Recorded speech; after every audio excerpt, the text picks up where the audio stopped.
7.8 ভূমিকম্প আসছে, তখনই বিপর্যয় ঘটতো, কিন্তু ঘটে নাই। এই তো 3 দিন আগে নেপালে ঘটে গেল, এখনো মৃত্যুর মিছিল বাড়তেছে। প্রথম দিন মারা গেছে 132 জন। আমাদের দেশে কোনো বিপর্যয় হয় না, শুধু পরিবেশের কারণে।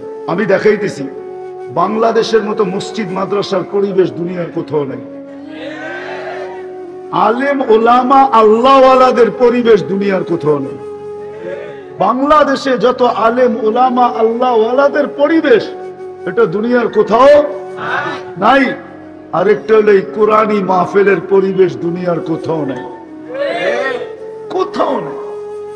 আমাদেরকে এই তিনটা ধরে রাখতে হবে, তাইলে আমাদের দেশ বিপর্যয়ের থেকে বেঁচে যাবে। সময় নাই, নাইলে আপনি তো বাংলাদেশের ইতিহাস জানেন 100 বৎসরের। বাংলা সন কত? 1400 কত? 30। আরবি হইতেছে 1445। আরবির সাথে বাংলার সাথে 15 বৎসরের দূরত্ব। আমি 1400 বৎসরের ইতিহাস জানি এই মাটি। আপনি তো 100 বৎসরের ইতিহাস নিয়ে লাভ দিতেছেন, আমি 1400 বৎসরের ইতিহাস জানি। এই মাটি বড় মাটি, এর তুলনা হয় না। বিদায় এটাকে ধরে রাখতে হবে আমাদের। এটাকে যত ধরে রাখবো বিপর্যয়ের থেকে বেঁচে যাবে। জাপানে যায় যত মসজিদ দেখবেন, বেশিরভাগ বাঙালিরা বানিয়েছে, বাঙালিরা।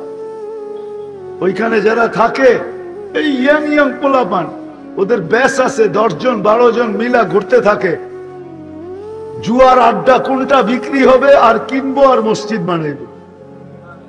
আমেরিকাতে সবচেয়ে বেশি মসজিদ বাঙালিরা বানাইছে, মাদ্রাসা সবচেয়ে বেশি বাঙালিরা বানাইছে। ওইখানে জানি না, দেশে থাকতে কোনোদিন করে নাই, ওইখানে যাওয়ার পরে চেঞ্জ হয়ে গেছে। এখন গ্রুপ নিয়ে সারাদিন ঘুরে কোন গির্জা বিক্রি করবে আর কোনটারে মসজিদ বানাবে, এটাই অবনিশা। বাঙালিরা করে আলহামদুলিল্লাহ। কোরিয়ায় যায় দেখেন, ইউরোপে যায় দেখেন, বাঙালি ছেলেরা যখনই অস্ট্রেলিয়া যায় দেখেন, এইখানে নামাজও পড়ে নাই, অস্ট্রেলিয়ায় যায় দিনদার হয়ে গেছে। বন্ধু বান্ধব 10 জন জোগাড় করছে, তখন নিশা হইল কোন ক্যাসিনো বেচবে, জুয়ার আড্ডা বেচবে, মসজিদ বানাবো, কোন গির্জা বেচবে, মসজিদ বানাবো। বাঙালিরা করে আলহামদুলিল্লাহ, সুম্মা আলহামদুলিল্লাহ। নাইলে এই মসজিদ মাদ্রাসা গুলা চলতো না। আপনারও যদি প্রয়োজন হয়, কখনো এডির পক্ষ থেকে হাত আসে, তাহলে খালি ফেরত দিবেন? যাবে হাত দিবেন তো? কে কে যাবে হাত দিবেন দেখি। আমাদের দেশে একটা পরিবেশ আছে, কিছু পরিবেশ আছে যার কারণে আমাদের দেশটা টিকা আছে, নড়ে চড়ে পড়ে না, কোনো বিপর্যয় আজ পর্যন্ত হয় নাই। আমার বিশ্বাস কোনোদিন হবে না। আমি আমার দুনিয়া ঘুরা বলতেছি, আমার কাছে প্রমাণও আছে। বিপর্যয় যদি বাংলাদেশ হইতো, তাহলে করোনার সময় হইতো। কেননা বাংলাদেশি পাওয়া যাবে একটা দেশ যে 3 বছর একটা মাস্ক পরছে, একবার কিনছে, এটারে 3 বছর চালাইছে, ঠিক না? অনেকজনে তো কিনেই নেয়, বেশিরভাগ তো কিনেই নেয়, ঠিক না? হ্যাঁ, খালি বলছে কিনবো কেন, টেলিভিশনে এত বড় বড় দেখায়, নাকের ছিদ্র এত বড় না, এটা যাইব না। আবার যদি বলছে মুখ দিয়া যাইব, সারাদিন পান খাই, বিড়ি খাই, সিগারেট খাই, এটা খাই, সেটা খাই, চাবাইতেই থাকি, এটা যাইব কোন দিক দিয়া, ঠিক না? কেননা আল্লাহর একটা অঙ্গীকার আছে, তুমি যদি তোমাকে দামি বানাও, দুনিয়ার মানুষ দামি জিনিসকে কিনে বটে, কিন্তু কাগজ দিয়া কিনে, কাগজ দিয়া। কাগজ বোঝেন কি? দুনিয়ার সমস্ত কারেন্সি কাগজে। কিন্তু আল্লাহ বুঝাইতে চাইতেছে, তুমি যদি তোমাকে দামি বানাও, তাইলে আমি তোমাকে জান্নাত দিয়া কিনবো, জান্নাত দিয়া। কি দিয়া? কি দিয়া? জান্নাত দিয়া কিনবো। কান্না তো এটাই আসে, এই জন্যই মাঝে মাঝে কাঁদতে মনে চায়, কান্না আসে, বিশ্বাস করেন, কান্না আসে। যেই শ্রমিক পেশার মানুষগুলা কি পায়া আল্লাহকে ভুলা, জান্নাত ভুলা গেল, কি পাইলা, দুনিয়ার কি পাইল? অথচ যোগ্যতা তো দিছিলেন নিজেকে দামি বানানোর জন্য। মুসলমানকে যোগ্যতা এই জন্যই দিয়েছিলেন যে সে নিজেকে দামি বানাবে, যার কারণে আল্লাহ তাকে কিনবে জান্নাত দিয়া। কি দিয়া? কোরআনে অঙ্গীকার দিতেছে, আল্লাহ গ্যারান্টি দিতেছে, তুই তোকে দামি বানা, আমি তোকে জান্নাত দিয়ে কিনব।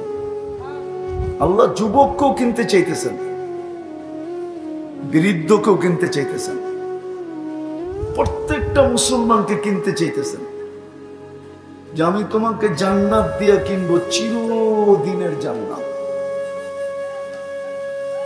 এই জন্য জান্নাতীদের সবচেয়ে মজা, সবচেয়ে আনন্দ কখন হবে জানেন?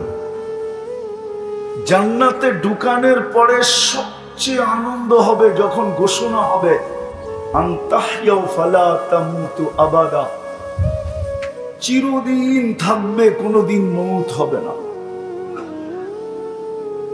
দ্বিতীয় আরো আনন্দ হবে যখন বলবে আনতাশিব্বু ফালা তাহরামু আবাদা, চিরদিন যুবক থাকবে, কোনোদিন বৃদ্ধ হবে না। আরো আনন্দ বেড়ে যাবে যখন তৃতীয় ঘোষণা হবে আনতাসিহু ফালা তামরাজু আবাদা, চিরদিন সুস্থ থাকবে, অসুস্থ কোনোদিন হবে না। আরো আনন্দ বেড়ে যাবে যখন চতুর্থটা বলবে আনতানামু ফালা তাইআসু আবাদা, চিরদিন নেয়ামত বাড়বে, কোনোদিন কমবে না। এই চারটাকে আরো আনন্দময় করে দিবে তিন ঘোষণা, আরো তিনটা গ্যারান্টি দিবে, গ্যারান্টি কার্ড দিয়া দিবে, কার্ড মাম্মা তাস্তাহি আনফুসুকুম, যা চাবে তা মিলবে। জান্নাতে পুরান কাপড় রাখার কোনো আলমারি নাই, ময়লা হইলে ধোয়ার কোনো ওয়াশিং মেশিন নাই, শুধু বাজ ভাঙতে দেরি, চেঞ্জ হতে দেরি হবে না। আল্লাহ পড়াইও দিবে, আবার খোলায়ও দিবে, নিজের খুলতেও হবে না, পড়তেও হবে না, এই কষ্টটাও দিবে না। জান্নাতের ভিতরে বুক থাকবে 70,000 আইটেম, 24 ঘন্টা সাজানো থাকবে। কোনো বাবরচি পাক করবে না, আল্লাহ কুদরত দিয়ে পাক করবে। জান্নাতে কোনো পেশাব পায়খানা হবে না, লা ইয়াবুলুন ওয়ালা ইয়াতাগাওয়াতুন। বলবে হজম হবে কিভাবে? তো ওটার জন্য দুনিয়ার একটা সিস্টেম বুঝাইলে বোঝানো যায়। অ্যালকোহল যেরকম অক্সিজেন পাইলে হাওয়া হয়ে যায়, এক লোকমা খাবে আরেক লোকমা ঢুকাইতে যাবে, যাইতে দেরি, আগের লোকমা অক্সিজেনের মাধ্যমে হাওয়া হয়ে যেতে দেরি হবে না, আবার সুগ্রাণ হয়ে বাহির হবে। এক গ্লাস পান করে যখন আরেক গ্লাস পান করতে যাবে, আগেরটা এরকম অক্সিজেনের মাধ্যমে হাওয়া হয়ে যাবে। এরকম খাইতে থাকবে, হাওয়া হইতে থাকবে, 70 আইটেম, 1000 আইটেম খাবে। মা বোনরা ডেলি 70 বার লেহেঙ্গা চেঞ্জ করবে। 3 কিলোমিটারের ঘের থাকবে, কুচি থাকবে 3 কিলোমিটারের ঘের। তো যেটা বুঝাইতেছিলাম, আল্লাহ বলেন তোমাকে যোগ্যতা এই জন্য দিছিলাম, দৃষ্টি শক্তি এই জন্য দিছিলাম যে তুমি তোমাকে দামি বানাবে, শ্রবণ শক্তি এই জন্য দিছিলাম তুমি তোমাকে দামি বানাবে, বাক শক্তি এই জন্য দিছিলাম তুমি তোমাকে দামি বানাবে। এই জন্যই কিন্তু উচ্চারণের উপরে সওয়াব আছে, উচ্চারণের উপরে কি, আরে মনে হয় বোঝেন নাই, উচ্চারণের উপরে সুবহানাল্লাহ, এটা উচ্চারণ না, না উচ্চারণ না, উচ্চারণ করতে দেরি, সৌরজগতের অর্ধেক নেকি দিয়া ভরতে দেরি হয় না। তো আল্লাহ শ্রবণ শক্তি দিছিলেন নিজেকে দামি বানানোর জন্য, বাক শক্তি দিছিলেন দামি বানানোর জন্য। দ্বিতীয় গ্যারান্টি কার্ড, ওয়াতালুদ্দু আয়ুনুকুম, চোখে যেটা লাগবে ওটা তোমার। চোখে লাগা বোঝেন? চোখে লাগা বোঝেন? মাঝে মাঝে চোখে লাগে না? বাড়ি দেখলে লাগে, গাড়ি দেখলে লাগে, ঠিক না? কাপড় চোপড় দেখলে লাগে, ঠিক না? যুবক তো সারাদিন কত কিছু চোখে লাগে, ঠিক না? বেশি তাকাইলে আবার জুতোও দেখায়, ঠিক না? ঠিক না? না মনে হয় বোঝে না, ফিডার খায় তো কোথেকে বলবো। যুবক তো সারাদিন কত কিছু চোখে লাগে, ঠিক না? কিন্তু জান্নাতে যেটা চোখে লাগবে ওটা তোমার। তৃতীয় আরেকটা আছে, ফালা তা'লামু নাফসুম মা উখফিয়া লাহুম। আল্লাহ বলে বানায়া লুকায়া রেখা দিছি, মাঝে মাঝে আমি তোমাদের সামনে করে দিয়া তোমাদেরকে অবাক বানায়, আশ্চর্যান্বিত করে দিব, হতবাক করে দিব, চক্ষু কপালে উঠায় দিব। এরকম নেয়ামত বানায় রেখা দিছি। জান্নাতের জমিন তো দুনিয়ার মতোই, ঠিক না? এই পচা জমিন, ঠিক না? জান্নাতের জমিন মুস্কার জাফরান দিয়া অথবা শুধু মুস্ক দিয়া। জান্নাতের ছোট বাড়ি এই দুনিয়ার 10 গুণ সমান বড়। আর ওইটা লেখা দেওয়া যায়, কোনো বাঙালি পাবে না। বাঙালি এর চেয়ে বড়টা পাবে ইনশাআল্লাহ। সবচেয়ে ছোটটা যে পাবে ওর নাম হাদিসে লেখা আছে। বাঙালি এর চেয়ে একটু বড়টা পাবে, বড়টা বড়র দিকে যাবে। দুনিয়ার জান্নাতের বিল্ডিং এর তালার দূরত্ব হলো জমিন থেকে আকাশ পর্যন্ত। এক তালার দূরত্ব জমিন থেকে আকাশ পর্যন্ত। কতজনই তো একটা বিল্ডিং বানায় খুশিতে আত্মহারা হয়ে যায়, ঠিক না? না হয় না? না মনে হয় বোঝেন না আমার কথা। জান্নাতের বিল্ডিং একতলাই হবে জমিন থেকে আকাশ পর্যন্ত। বলবেন ছাদে যামু কেমনে, ঠিক না? সুপার লিফট লাগায় দেবে। আঙ্গুল দিয়ে চলবে না, মন দিয়ে চলবে।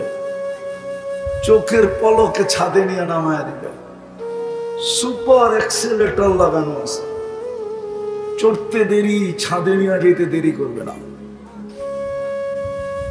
দুনিয়ার মতো পচা মাটির ইট দিয়া বানাবে না, একটা ইট সোনার, একটা ইট রূপার। দুটাকে জোড়া দিবে দুনিয়ার সিমেন্ট দিয়া না, মুস্ক দিয়া। ছাদ পিটাবে দুনিয়ার পাথর দিয়া না, মুক্তা দিয়া, মুক্তা দিয়া। ছাদ ডালাই হবে মুক্তা দিয়া। জান্নাতে ফল ধরবে সোনার গাছে, দুনিয়াতে ধরে কিসের গাছে? কাঠের গাছে, ঠিক না? জান্নাতে ফল ধরবে সোনার গাছে, রূপার গাছে, জবরজুদের গাছে, জমরুদের গাছে, ইয়াকুতের গাছে, মারজানের গাছে, মুক্তার গাছে, হীরার গাছে। ফুল ধরবে সোনার লতায়, রূপার লতায়। কলা ধরবে সোনার গাছে।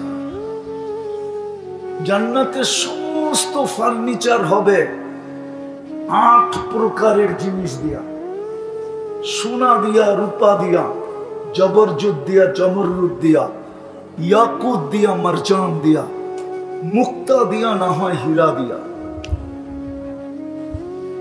ডেলি 70 বার কাপড় চেঞ্জ করবে। দৃষ্টি শক্তি দিছিলেন দামি বানানোর জন্য। একটা উদাহরণ দিলে বুঝে আসবে। বলেন তো বর্তমানে হজ করতে কয় টাকা লাগে? নিম্নে কমসে কম কত? মনে নিলাম আপনার 6 লাখ, ঠিক না? সময় লাগে কয়দিন? আচ্ছা, টোটাল 2 সপ্তাহ ধরলাম, ঠিক না? 14 দিন, ঠিক না? কমসে কম কত? 14 দিন।